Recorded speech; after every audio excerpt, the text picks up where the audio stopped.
अस्सलाम वालेकुम वरहमतुल्लाह। इस लेक्चर में एक हम छोटा सा रिजल्ट प्रूफ करने जा रहे हैं कि किसी भी ग्रुप का जो सेंटर होता है वो उस ग्रुप का सब ग्रुप होता है। ये हमें शो करना है। फॉर एग्जांपल हम ये शो करना चाहते हैं कि जो जेड ऑफ जी है, सेंटर जो है किसी भी ग्रुप का, वो उसका क्या होगा, सब ग्रुप होगा। ये हमें शो करना है। अब सब ग्रुप को प्रूव करने के लिए हमें क्या चीज़ें प्रूव करनी पड़ती हैं। एक तो हमें ये प्रूव करना पड़ेगा कि जेड ऑफ जी जो है ये नॉन एम्प्टी सबसेट है जी का। अब सेंटर तो होता, तो सेंटर में कौन से एलिमेंट्स आते हैं, जी के वो एलिमेंट्स आते हैं जो जी के साथ क्या करते हैं, जी के तमाम एलिमेंट्स के साथ कम्यूट करते हैं। एक बार मैं डेफिनेशन लिख देता हूँ सेंटर की। Centre of G equals to, इसमें एक्स आएंगे such that x belong to G, यानी जी के वो एलिमेंट्स जो a x equal to x से होंगे, यानी कि तमाम ए एलिमेंट्स जो हम ले लें ग्रुप के बाकी एलिमेंट्स ए ले लें, उनके साथ राइट से ऑपरेट कराएं, लेफ्ट से कराएं तो आंसर सेम रहे। यानी कि ग्रुप के वो वाले एलिमेंट्स एक्स जो ग्रुप के बाकी तमाम एलिमेंट्स के साथ क्या करते हो, कम्यूट करते हैं, वो सेंटर पे जाएंगे। सबसे पहले तो हमने ये शो करवाना है कि जो सेंटर होता है नॉन एम्प्टी होता है। पहली बात तो ये सबसेट, नॉन एम्प्टी सबसेट होगा तो फिर ही ग्रुप आगे प्रूव करेंगे ना, सब ग्रुप प्रूव करेंगे। अब ये नॉन एम्प्टी होता है, वजह क्या है, वजह है ई। E is in centre. ई जो होता है हमेशा सेंटर में होता है। ई क्या था, आइडेंटिटी। आइडेंटिटी हमेशा कम्यूट करती है बाकी तमाम एलिमेंट्स के साथ, तो नॉन एम्प्टी तो है। अब नेक्स्ट है हमने इसको सब ग्रुप प्रूव करना है। तो सब ग्रुप क्राइटेरिया हमने पढ़ा हुआ है कि अगर कोई भी सबसेट होता है एच, एच जो होता है सबसेट होता है जी का, तो एच जो होता है वो सब ग्रुप होता है अगर क्या हो, एच इज अ सब ग्रुप, वो सब ग्रुप होता है अगर कोई भी हम एच के दो एलिमेंट्स लें ए बी, ये इनको ऑपरेट करवाएं तो आंसर एच में जाए। और दूसरी बात क्या होती थी, किसी भी एलिमेंट बी के लिए बी इनवर्स भी बिलोंग करता हो एच में, या इनको हम कंबाइन करके ऐसे भी लिखते होते थे कि ए बी इनवर्स बिलोंग करे एच में, तो हम एच को क्या कहते थे, सब ग्रुप कह देते थे। यानी वो closed under under that operation और हर एलिमेंट का इनवर्स एग्जिस्ट करता हो एच में, तो हम एच को क्या कहते थे, सब ग्रुप कह देते थे। थोड़ा सा इसको रिमाइंड कर लें। देखें ये हमारे पास क्या था, ग्रुप था। अब ये उसका सबसेट है एच।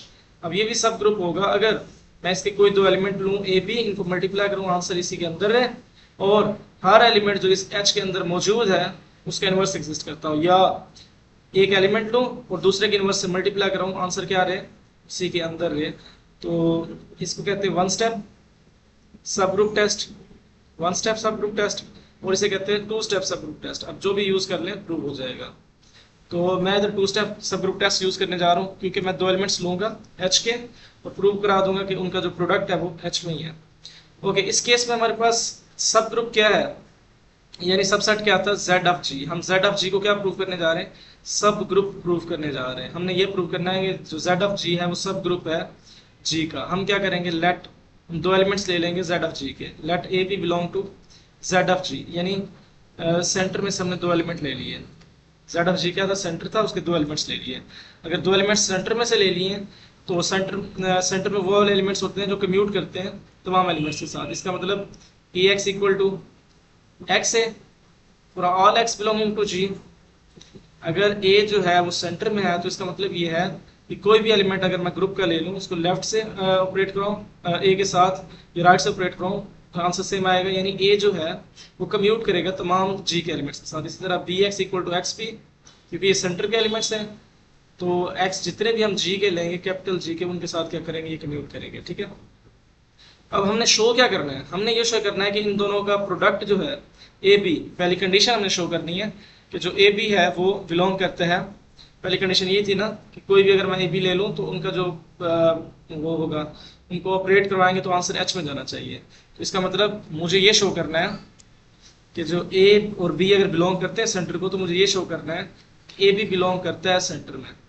अब ए बी बिलोंग कब करेगा सेंटर में, जब ए बी भी कम्यूट करता हो तमाम एलिमेंट्स के साथ, तभी हो जाएगा ना प्रूफ। ए बी जो है एक एलिमेंट है, वो अगर तमाम एलिमेंट्स के साथ कम्यूट कर जाएगा ग्रुप के, तो हम कह देंगे कि ए बी भी सेंटर में है। ये हमने प्रूव करना है, हमारा टारगेट हमारा ये वाला होगा। तो हम लेफ्ट हैंड साइड लेके चलते हैं और देखें ए बी इंटू एक्स। ठीक है, अब मैं इसको कैसे लिख सकता हूँ, मैं इसको ऐसे भी तो लिख सकता हूँ, एसोसिएटिव प्रॉपर्टी लगा के ए इंटू बी एक्स। ओके, इस तरह अगर मैं लिख सकता हूँ तो मैं इसको ऐसे भी तो लिख सकता हूँ।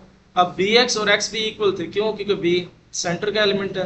तो एक्स भी इक्वल हो जाएंगे। इसका मतलब यहाँ से अगर मैं फिर ब्रैकेट्स हटाऊँ ए एक्स और बी पे लगा सकता हूँ, ठीक है, क्योंकि ये सारे एलिमेंट्स ग्रुप के थे, ग्रुप में एसोसिएटिव लॉ होल्ड करता है, तो मैं इसीलिए एसोसिएटिविटी लगा रहा हूँ। इसका मतलब ए बी इंटू एक्स किसके इक्वल हो गया, ए एक्स इंटू बी। अब अगेन मैं ब्रैकेट्स हटा सकता हूँ। अब मुझे बताया कि ए एक्स किसके इक्वल था, क्योंकि ए जो है ग्रुप सेंटर का एलिमेंट है, तो ए एक्स को मैं एक्स से भी लिख सकता हूँ, एक्स ए इंटू बी हो जाएगा। तो अब मैं ब्रैकेट्स चेंज कर सकता हूँ क्योंकि एसोसिएटिव लॉ होल्ड करता है ग्रुप में, तो X into B A B हो जाएगा। अब देखें ए बी इंटू एक्स, यानी ए बी को लेफ्ट से ऑपरेट कराया था एक्स के साथ और इधर राइट से ऑपरेट करवाया, दोनों के आंसर्स क्या आ रहे हैं, सेम प्रूव हो गया। तो यहाँ से हमें पता चलता है कि ए बी जो होगा वो बिलोंग करेगा सेंटर को। अगर ए बी सेंटर में है तो नेक्स्ट चीज हमें क्या प्रूव करनी है, आखिरी प्रॉपर्टी ये प्रूव करनी है कि हर बी का या हर ए का जो जेड ऑफ जी में होगा उसका इनवर्स भी जेड ऑफ जी में जाएगा। हम कहते हैं हम कहते हैं कि ए बिलोंग करता है जेड ऑफ जी को, ए हमारा सेंटर का एलिमेंट है। इसका मतलब क्या हुआ कि a x equal to x a for all x belonging to G. यही डेफिनेशन है ना कि सेंटर में वो वाले एलिमेंट्स जाएंगे जो तमाम ग्रुप के एलिमेंट्स के साथ कम्यूट करेंगे। अगर मैं लेफ्ट से ए इनवर्स से ऑपरेट कराऊं तो ए इनवर्स ए और इधर आ जाएगा यानी कि एक्स और ए इनवर्स एक्स और ए आ जाएगा। ओके, अब ये क्या हो जाएगा, identity into x equals to ये हो जाएगा a inverse x a. Okay next, अब मैं क्या करता हूँ, x equal to a inverse x a के इक्वल है। अब मैं इस साइड से राइट साइड से ए इनवर्स को अप्लाई करवाता हूँ, एक्स ए इनवर्स को अप्लाई करवाता हूँ राइट साइड से। तो इधर से ए इनवर्स एक्स ए और इधर से मैंने राइट से अप्लाई करवा दिया ए इनवर्स। अब ए और ए इनवर्स क्या कर देंगे, आइडेंटिटी, तो इसका मतलब ए इनवर्स एक्स इंटू आइडेंटिटी हो जाएगा, तो ये हो जाएगा a inverse x. X A inverse equal prove हो गया है ए इनवर्स एक्स। तो इसका मतलब देखें एक्स क्या था, ग्रुप का एलिमेंट था, ग्रुप के एलिमेंट के साथ ए इनवर्स कम्यूट कर रहा है, तो इसका मतलब ए इनवर्स बिलोंग कर जाएगा सेंटर पे।